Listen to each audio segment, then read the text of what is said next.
ख्वातीन और मर्द जो कारकुनान हैं उनको भी गिरफ्तार किया गया है। ये मनाजिर स्क्रीन पर आपको दिखा रहे हैं। कशीदा सूरत हाल सिंध असम्बली के बाहर हम देख सकते हैं कि जो ख्वातीन हैं उनको भी ख्वातीन पुलिस एहलकार और जो मर्द हजरात हैं उनको भी गिरफ्तार करके पुलिस लेकर जा रही है। कैदियों की वैन के अंदर एहतजाज किया जा रहा है। GDA और साथ ही साथ तहरीक इंसाफ की जानिब से और जमात इस्लामी की जानिब से भी ऐलान किया गया था एहतजाज का। ये मनाजिर आपको दिखा रहे हैं कराची के सिंध असम्बली के बाहर के मनाजिर। आपको बताएंगे दफ़ा 144 का इतलाक किया गया है।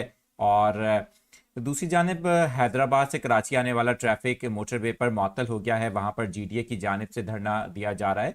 मुजाहिरीन को रोकने के लिए शाहराह फैसल पर पुलिस की भारी नफरी मौजूद है। कराची के मनाजिर आपको शेयर कर रहे हैं और स्क्रीन पर आपके मनाजिर भी देख सकते हैं। आपको बताएंगे एक तरफ सिंध असम्बली का इजलास, दूसरी तरफ सिंध असम्बली के बाहर एहतजाजी सूरत हाल है। जबकि कराची से हैदराबाद आने वाला जो रोड है वहां पर भी ट्रैफिक मुअत्तल हो गया है।